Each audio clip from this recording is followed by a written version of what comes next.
Aaron Glenn and Darren Muji spoke today. Will Brees Hall remain a New York Jet? What can we expect with free agency right around the corner? We're going to talk about it all tonight as I'm joined by Jets insider Nick Faria. So let's get fired up.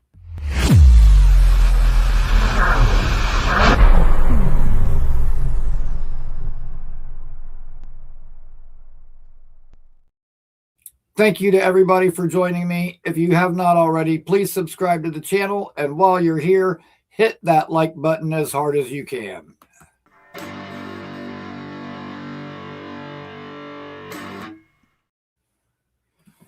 All right. I'm excited to say for the first time ever, I'm going to have an actual Jets insider on the show tonight, as I am joined by Nick Faria. Nick, man, how are you doing? How you doing, Rickie? Great to be talking with you, man.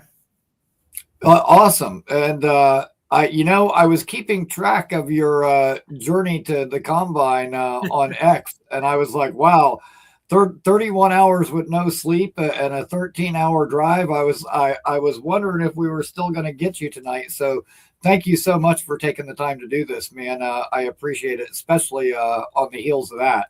Of course. Listen, I'm always happy to talk some football, and I will say most likely I'll be hitting the hay the minute this conversation ends. I do not blame you. The younger me would have done something similar. When I went to the Hall of Fame in 2012, I did that. I drove from Tampa to Columbus, Ohio, straight through with no breaks. And, how long was that one? Oh my God. What did that take me? Like 16 hours or something crazy. But I was so excited for that trip. Like I was trying to sleep beforehand and I couldn't. I was just so amped up. And I was like, finally at like 2 a.m, I was like, the hell with it. I'm going to start driving. And I ended up driving straight through, which I did everything ahead of time except get my hotel room. And I didn't realize like they had the big golf tournament going on at that time with Tiger Woods and a bunch of people that was also in the area. And every hotel room everywhere was filled up. And I just happened to get lucky and have somebody that didn't show up for their room that I was able to get. So I lucked out in that capacity. Incredible how that happens. Oh, so nice, but an awesome time. So obviously you're at the combine. We had Aaron Glenn and Muji speak today. You know how it is with Aaron Glenn. Like he doesn't give us a lot. He keeps things pretty close to the chest as far as their plans. But was there anything you were able to glean from his comments as far as the direction you think they're going to go in? Yeah, I will say this is probably the most open they were, particularly compared to last year. They were far more open about process.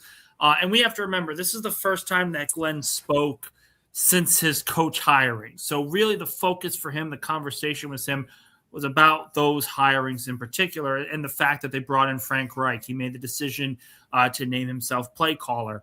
And I thought he gave pretty honest answers, and I thought it was very enlightening.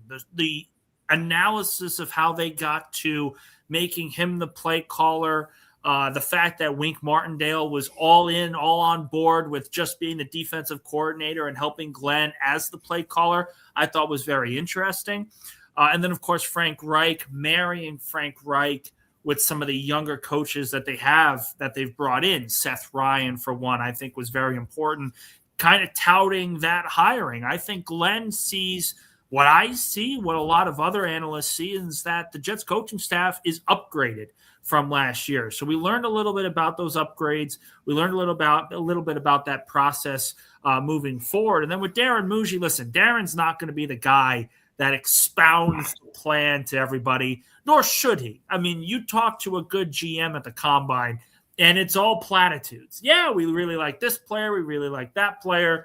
We'll see what happens. The answer on Elijah Vera Tucker, I'm working on a story right now about it, but essentially opening up when saying, we're going to let the guard market dictate the contracts that AVT and John Simpson are going to get. If someone's going to offer them $15 million and we want to keep them on the roster, then we'll offer them $16 million. that kind of thing. So they're going to let their guards go to the open market. I thought that was pretty interesting. And the fact that he shut down pretty much all thoughts of Breece Hall leaving, I thought was very significant. Outside of that, there really wasn't much else that you were going to get out of these two guys. But I thought we got a lot, considering who they are and where we're at in the offseason. Absolutely. And, over the last couple of days, Boy Green's show in particular in the morning, a couple of days ago, he had Matt Lombardo. And he alluded to the fact that, even though free agency is still a couple of weeks away, technically it kind of starts now because at the combine, all 32 teams are together. People are going to talk. There's going to probably be some handshake deals, and they're going to kind of have an idea what they're doing after this week. As he was talking, he started talking about the Jets' interest in Malik Willis. And then there was another draft guy that was on this morning with them that kind of said the same thing. And now all of a sudden, I'm starting to see a bunch of reports that the Jets will aggressively pursue Willis. And I think it's funny that, like, all the teams are at the combine and all of a sudden these reports are coming out. I'm just kind of connecting the dots, reading the tea leaves. And but what are your thoughts on that? Well, here's the list of rumors that we have. So you mentioned Matt Lombardo talking about Malik Willis. We had Chris Nimbley on with Play Like a Jet saying that they were going to aggressively consider Derek Carr. Someone I talked to today name dropped Kyler Murray. Another person, I believe it was Tony Pauline, that said the Jets were going to aggressively trade for Tanner McKee. There's 4, 5, 6 different quarterbacks that all are going to be in that conversation. And the Jets are not going to hitch their wagon on just one guy. There's going to be flyers out on several different veterans for the Jets before they make any kind of decision going forward. Darren Muji said today they're still in the process of understanding, trying to figure out what quarterback they could want on the roster. And I actually asked Muji today the kind of quarterback he would want, depending on if it fit what Frank Reich really likes. Because Frank Reich notoriously is a guy that likes working with tall quarterbacks, big arm guys, the guys that you can just throw people off, all that kind. Of course, a comparison like that to Tanner McKee would make a lot of sense, but there are other quarterbacks that are tall with big arms and everything else. And Moosh didn't really shut that down. He's like, yeah, that's part of our discussion. It's going to be based on the fit for the entire roster, entire coaching staff. So that's all part of it. I just say, yes, I completely agree with Matt Lombardo that the combine is where you start getting the plan in motion, some of those conversations in motion. Malik Willis is one of the top available quarterbacks on the open market this offseason. The Jets are not going to be the only team that goes after him. Derek Carr, there's going to be multiple teams that are going to check in on him. McKee, these guys, there's so many quarterbacks that aren't exactly franchise quarterbacks. I don't think there's really any guy that you can look and say that's the guy that we're going to trust moving forward. But their names are going to be everywhere. Every name that you see at quarterback has been name dropped to the Jets at least once. This is the time now, I think, to just sit back, wait a little bit, and see where Darren Muji ends up. Right. And to quote Aaron Glenn, I'm glad you asked that. That's a great question. By the way, I heard that first thing this morning. And I was like, there's Nick. But you know what? And that's the other thing. This time of year, it's the time of year for smoke screens. Right. I'm a big fan of smoke screens. I put up quite a few myself. However, like that, I think it's going to be interesting to see which direction they go. Like you said, like I've been trying to factor that in, and I don't really expect the Jets to take a quarterback early in this draft. I see like a day 3 guy, like a kind of developmental guy, but going off of last year, I would say Aaron Glenn likes the more mobile quarterback. Maybe a Taylon Green type guy makes sense. But now with Frank Reich here, maybe it's more of a Sawyer Robertson type of guy, big, tall guy that'll just stand in the pocket. So it'll be interesting to see how they marry those two philosophies, if it's going to be more of the traditional drop back quarterback like Reich is used to working with, or if it'll be a more mobile guy. I really dug into a lot of the Malik Willis tape last night and watched all of his starts over the last 2 years. And there's a lot of upside there. And I mean, Sure. he wasn't beaten like pushover teams. He was beating the Bears and the Ravens. I mean, he had a really good game against that Ravens defense. Yeah. So he was beating quality teams. And that's one thing I took away from it was like he was either winning games or had them into the position where they were at least able to win games in the starts that he did make. And my big plan for the Jets for the offseason would be to bring in Willis and bring in Dobbs, bring them both in together. Yeah, makes a lot of sense. Bank on that pre-existing chemistry instead of waiting for it to develop. And then it really opens you up with what you can do in the draft. Likewise, and I've been saying this all along, like there's all this conversation about Brees. And I'm like, ever since Glenn has got here, he was like, Brees is my guy. He's going to be our workhorse. We're going to feed him the ball. And he's never wavered on that. So to hear them say that they're going to do everything to keep Brees didn't really surprise me. I knew it probably surprised some people, but what are your thoughts on that? Yeah, well, listen, I will say Glenn wasn't always on board with Brees only because they wanted to run a running back by committee approach last year to open the season. But it didn't really work because you lost Braylon Allen. What was it, 4 or 5 games into the season? So that's all part of the conversation. But listen, Brees is a great player, and I think I said this on Boy Green's show. I think it was last week. The Jets have needs at quarterback, receiver, potentially left guard, defensive tackle, defensive end, linebacker, safety, and corner. I don't think they're going to be the team that looks and says, you know what? Instead of fixing some of these needs, let's add a running back to this list. Let's need a running back going forward. It never really made sense in that way. It doesn't really make sense to me to give him a long-term deal right now. But I do think if there's one tag for the Jets to make, it's probably the transition tag because it will allow Brees to figure out his market. And if he's able to get a 12-year deal with Kansas City, then the Jets can go back and say, okay, well, listen, you're going to stay with us, but we'll negotiate. And now this is the starting point for your contract. Now we'll offer you $13 million, $13.5, whatever it ends up being.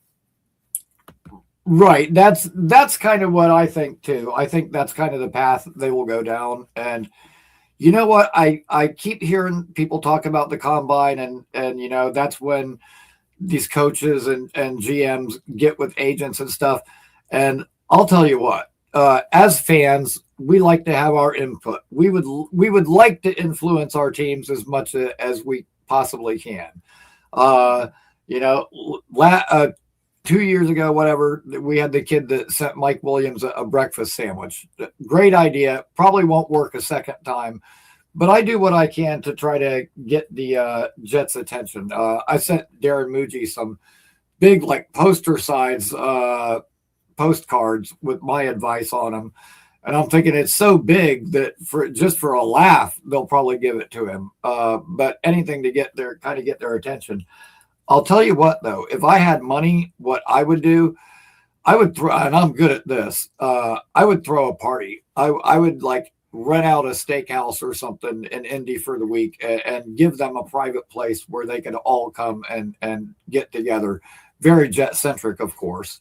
But yeah, if I had money, I would do something like that and try to facilitate some of those meetings. Not that they're not going to happen anyway, but oh yeah, they're gonna happen this week specifically. This is the time agents start coming into the picture over the next couple of days. There's going to be a lot of conversations over the next couple of days in the next week. Oh, I'm sure there is, and I'll tell you what. When I went to the Hall of Fame in 2012, as soon as I walked in the door of the building, I didn't make it 10 feet, and I passed Terry Bradway, was walking past me, heading the other way. Incredible. I got upstairs, and like less than 10 minutes of being in the building, I'm upstairs, and I turn around, and Kevin Mawai was standing right behind me with his wife, and was nice enough to take a picture with me. And but as I was walking around that day, I had this guy, just kind of random guy, walk up out of nowhere, and he was like, so I can tell that you're a really big Curtis Martin fan. And I'm like, yeah, absolutely. My very favorite NFL athlete all time. And that's the whole reason that I'm here. And he was like, well, I was Curtis's agent when he used to play. And so I ended up sitting down and having lunch with him and his son, and had a really cool conversation with him. And I got to hear some of those things about, some of those meetings and how things kind of take place behind the scenes. So that was like a really cool experience. Yeah, listen, that's so awesome. And listen, Martin, one of the best Jets of all time. One of the best, and choosing the Jets over the Patriots, and still incredible. Yeah, absolutely. And I'll tell you what, I don't know if you've ever heard this story or not before, so I'll kind of retell it now. But I paid like the 300 and something bucks for the private autograph session where I could go and meet him and get an autograph. Mm-hmm. Well, I kind of had this plan in my head of what I wanted to say to him. And as we're waiting to get in, there were people that came with like bags of like 50 mini helmets thinking they were going to get them all signed. And they told him like, nope, 2 items per person. And at any rate, there was a guy next to me that was a Steelers fan, and there was like 4 Steelers going in that weekend. Yeah. And I told the guy, I'll tell you what, I'll get extra stuff signed for you from all the Steelers guys, but I want you to come behind me in the line and hold up the line as long as you possibly can. Take as much time as you can. Give me time to talk to Curtis Martin. So I like literally went up to each guy. Okay, thanks. Went to the next guy as quick as I could, got down to where Curtis was. And I got there and I was like, hey, you always said that you wanted to use football as a platform to help people. I just wanted to say thank you. I'm one of the people that your words have helped over the years. And to me, that was it. Like, mission accomplished. I was done. He looks up at me and he was like, what were you going through that you felt you needed my help? And like, he had this look on his face like he was really curious, like he actually gave a shit. And it totally caught me off guard. Like, I did not even know what to say at that point. And so I was like, just like, how do you carry on when you lose all the people that are close to you? And we ended up having like this long, really surreal conversation about like how to deal with, losing people in your family, and had nothing to do with football, was not at all what I expected or thought would happen when I got to meet him. But dude, this is like one of the biggest days of his NFL career. And he took, probably over 15 minutes out to sit and talk to me, some guy that he didn't even know. So it was awesome. And then, finally they told us to move along, and we looked around for a few minutes. And as I was getting ready to leave, I was getting ready to push the door. I hear somebody yell, hey, Rickie. And I turn around and Curtis was standing up at the autograph table. And he looks at me and he goes, man, no matter what happens in life, don't ever quit and don't ever give up. And dude, I had like a lump in my throat. And I was like, okay, I won't. Or I said something really lame and dumb probably and walked out. Okay. But it was awesome. And probably one of the most amazing days of my life as a Jets fan. And, sometimes you see the guys on TV and you wonder, are they really like that in real life? Well, he's the real deal. He's really that cool in real life. Just the classiest guy ever. It's all, you always get a couple of those athletes that you're just special people on top of the athletes that they actually are. And certainly, Martin being one of them. There are plenty of Jets. Mangold's another. Just really great stuff. Absolutely, man. And you know what? Back, in like say the late 90s, early 2000s, like the Herm Edwards era, like what I call the Martin and Mawai era. Mm-hmm. We had a lot of those really good guys like that. Like Curtis was one. Corbett was a guy like that. Chad Pennington was a guy like that, and then like later we had Mangold. But, Aaron Glenn was here during that time. And we had players that were good guys, classy guys, but also competitors. And I'm hoping that, that's the kind of culture Glenn can get back into this building, because I miss those days. And a couple of days ago, I was sitting here watching some of the old Curtis Martin highlights, and just listening to, Berman and, Tom Jackson, Abraham has 3.5 sacks already in this game. He's a monster. And I'm like, oh God, I miss those days. I miss those days when people were worried about playing the Jets. We were good every year, in the playoffs more than we weren't. And, I know people give Woody a lot of shit, but in the first 10 years that he owned the team, we went to the playoffs 6 times. Like, since then, we've gone none.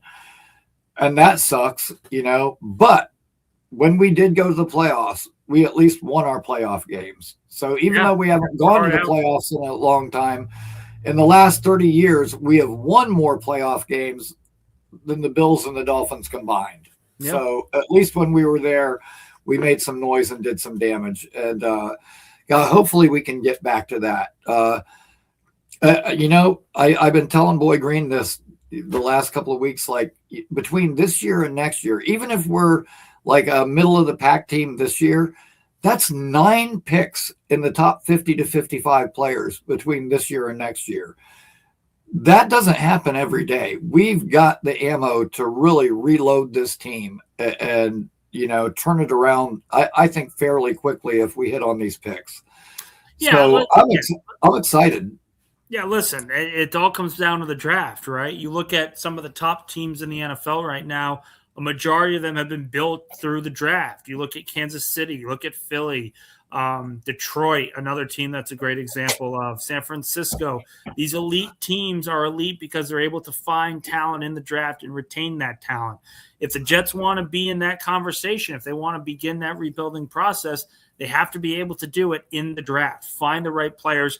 And the one thing that I will say is, and I said this on Jake Asman's show this morning, Aaron Glenn still has a lot to prove as a coach, but Darren Muji showed last year that he can identify talent, particularly high in the draft. Able to get Armand Membu with the 7th overall pick. Not a lot of people were in and happy about Membu in the first place, but they come out and now you have a potential Pro Bowl, all-pro caliber player at right tackle. I mean, that is legitimate. They have a really good tight end in Mason Taylor. You brought in trades and signings. Brandon Stevens ended up being a good signing. Jawan Briggs ended up being a good trade. You got so much capital for players in Sauce Gardner and Quinnen Williams that may have reached their peak at this point. No one really knows. So the way that I look at this, the way that I see it right now for the Jets, there are questions about their coaching staff, but if you're wondering if Darren Muji can try and rebuild this team, I think he's already shown that process is fully underway. Yeah, I completely agree with you there. And listen, I'm not going to keep you super long because I know you had a hell of a long day, leading up to today. And I'm really stoked to have you on the show. So I could sit here and talk to you all night. Oh, I'm lit. Oh, what? Oh, man. Oh. I'm very excited to have you here. But let me pose one last question to you. There's been a lot of talk what we do with the number 2 overall pick. And this is the way I see it. Tell me if you agree with this opinion. Arvell Reese could be a very special talent. At 20 years old, at his weight, he's probably the strongest 20-year-old I've ever seen at that size, like ever. Like no exaggeration. However, he is only 20 years old. And I think similar to Quinnen Williams, it's going to take him a little bit of time to develop. I think eventually he could be that Micah Parsons type player, but I don't think he's going to be like that from day one. David Bailey, on the other hand, I think you're going to see results, as soon as he gets in the league. I think you're going to know what you got. So I've been of the opinion that we will truly know how hot Aaron Glenn's seat is, depending on which of those guys he ends up taking it to. If he feels like his job is safe and he has time for Reese to develop because he'll still be here, that may be the pick. But if he really feels like he's under pressure to do something now, he might want to get the guy that's going to give him results right away. Would you agree with that thought? I think I'm a little higher on Arvell Reese probably than you are right now. I think that the potential to be a Micah Parsons kind of player is very apparent right away. I don't think it's going to take him that long.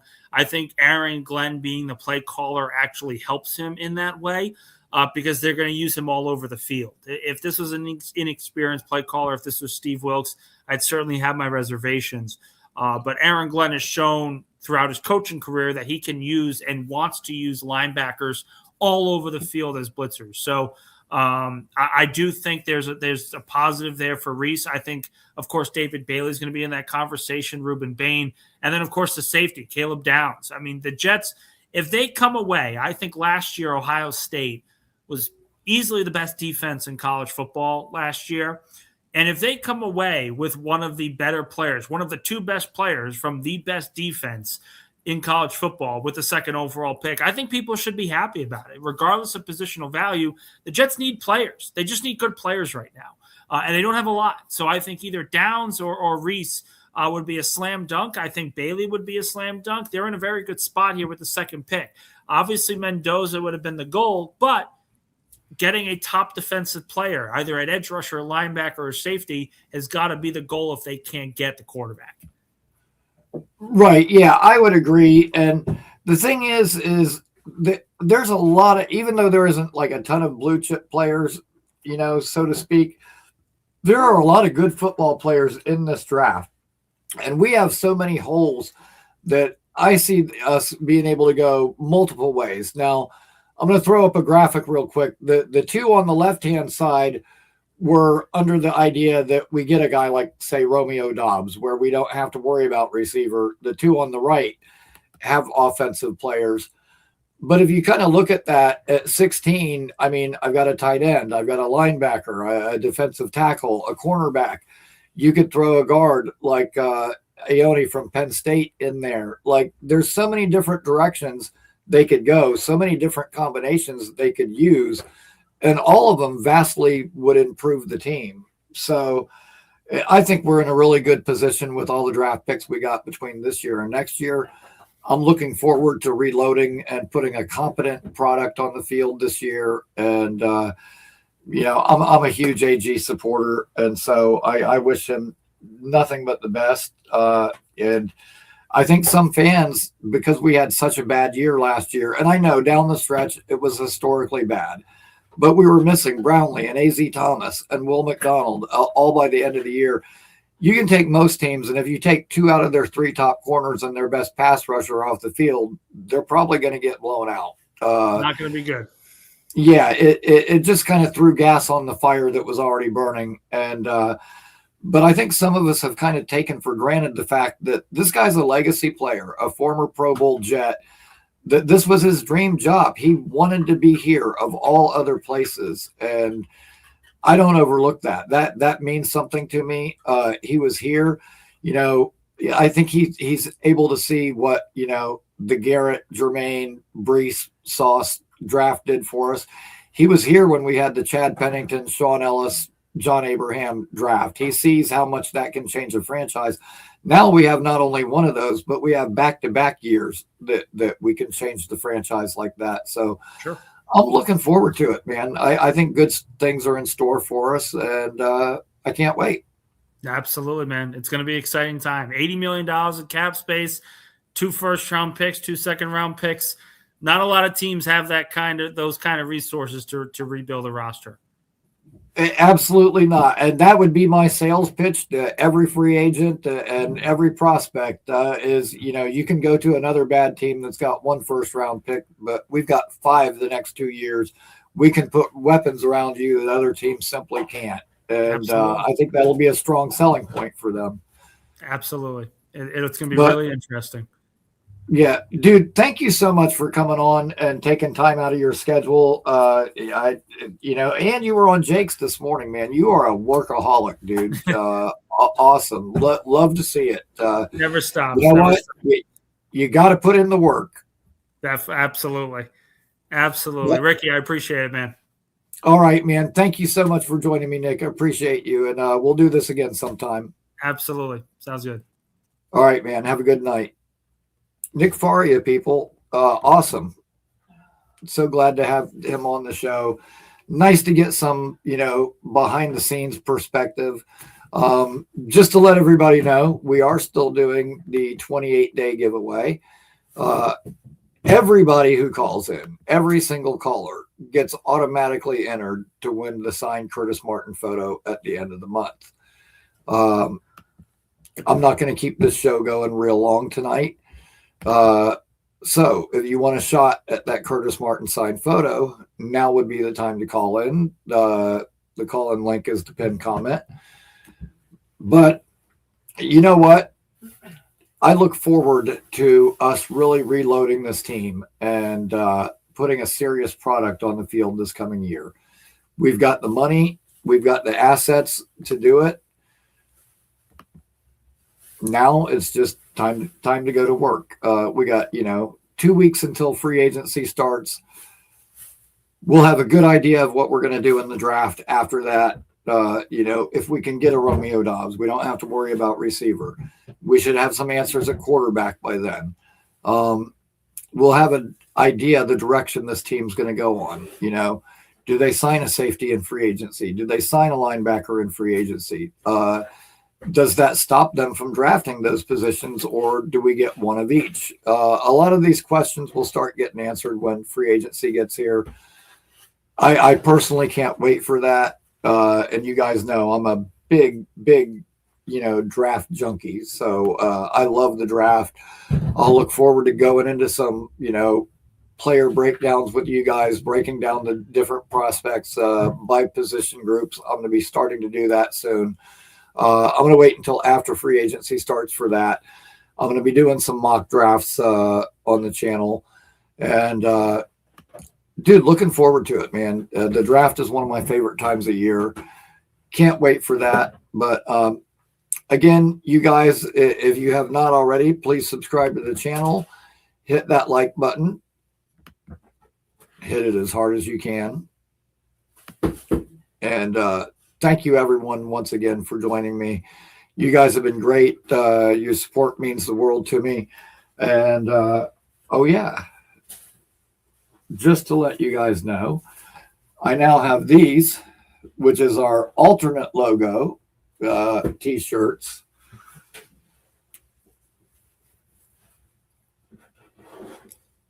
That are now for sale. So anybody that wants one of those, reach out to me. They're available now. You can either email me or contact me on Discord. And coming in September, the official merch store will be launching. So no more of having to reach out to me or cash app me for T-shirts. Starting in September, the merch store will be up and running.